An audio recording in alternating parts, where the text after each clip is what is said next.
In this video, I'm going to show you how to specify the topic of conversation and track the focus as it shifts using the NLP Hierarchy of Ideas model. So in the first video, I show you how to map out a topic using transportation and motor vehicles as an example. In this video, we focus on religion. So at the same level of abstraction as transportation, we can move across to a logical type to religion. So what we do is we look at a table here. We start with religion and we chunk down to the type. So we can chunk down. So there are different types of religions. There's monotheist, believes in one God; polytheist, believes in many gods; philosophy, combination ideology. So we get the names. So we get Judaism, Christianity, Islam, Hinduism, Paganism, Buddhism. So Judaism, Christianity, Islam, you could call them monotheist religions, and yet Islam is actually an ideology. Hinduism, it's a polytheist, believes in many gods. Paganism is a combination. Buddhism's a philosophy.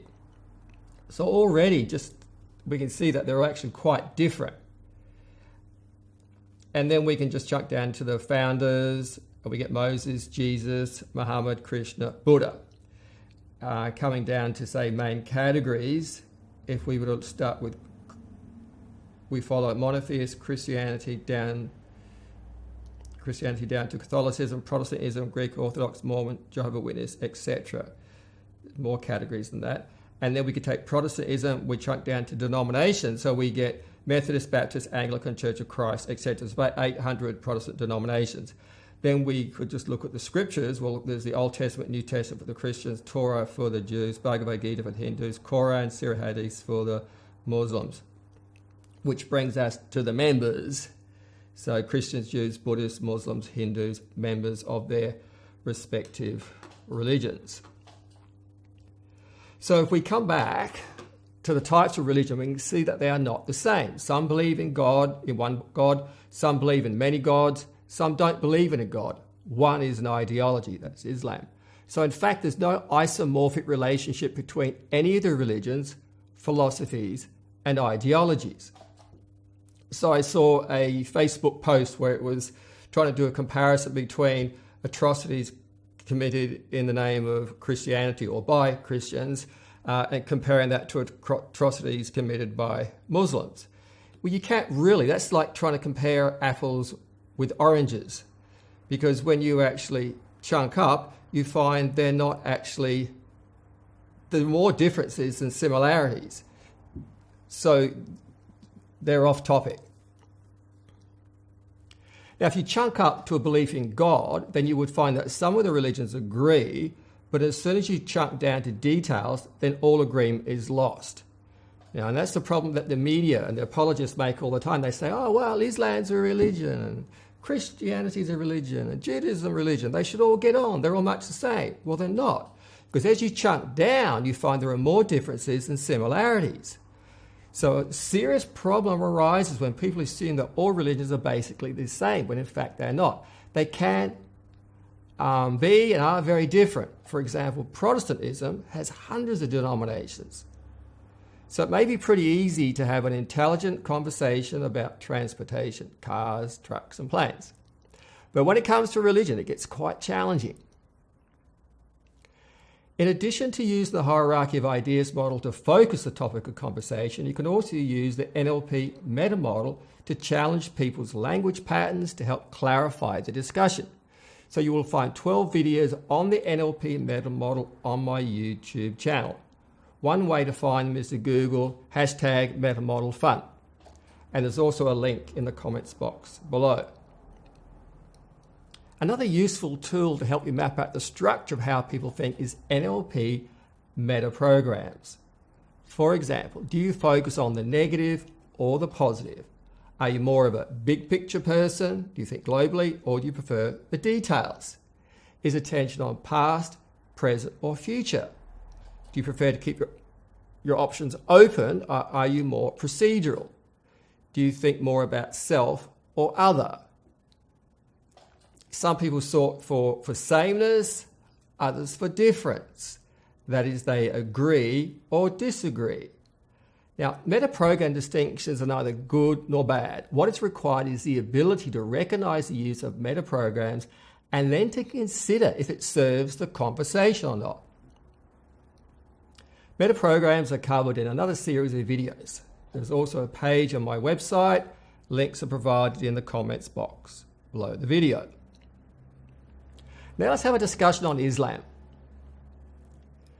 Conversation on Islam can easily get sidetracked either intentionally or unintentionally, and nothing much gets achieved apart from a continuation of Islamization. However, Dr. Bill Warner, an American scientist, mapped out the structure of Islam in a way that makes it easy to understand. You will find that it fits our hierarchy of ideas model. There's a statement that defines Islam, which is, there is no God but Allah and Muhammad is his prophet. So Islam is about Allah and Muhammad. That gives us the frame for the big picture. No one can argue with that. So now we start building a grid. In Islam, there are two groups, the Muslims and the Kafir. Who are the Kafir? Anyone who is not a Muslim. So a Jew, a Christian, a Buddhist, a Hindu, a pagan, an atheist, etc. So you are either a Muslim or a Kafir. You cannot be both. No one can argue with that. Now Islam has a trilogy. The Koran, the Sira, and the Hadiths. The Koran is about the religion. The Sira is Muhammad's biography. The Hadiths is the traditions. So both the Sira and the Hadiths combined form the Sunnah. Now the Koran is really two books. The first is about the period when Muhammad was in Mecca. This is the peaceful Islam. The second period is when Muhammad moved to Medina and he took to war. Now Islam is not either or. It is not either Mecca or Medina. It is not either peaceful Mecca Muslims or jihadist Medina Muslims. Islam is both Mecca and Medina. It is both peaceful and warring at the same time. Jihad is both peaceful and violent. People, even Muslims, will say that Islam is difficult to understand, that it is open to interpretation, that it depends upon the context. Well, Islam is not difficult to understand if you structure it in a simple, logical fashion. So what Bill Warner did was to put the information in the Koran, Sira, and Hadiths into chronological order. The books address both the Muslim and the Kafir separately. So about 50 to 60% of the Koran, Sira, and Hadiths is devoted to dealing with the Kafir. So Bill Warner deleted most of the passages that are devoted to the Muslim, which leaves us with information that is about us, the Kafir. There was a lot of duplication, that is similarity between passages, so he deleted the duplicates. The result is three books.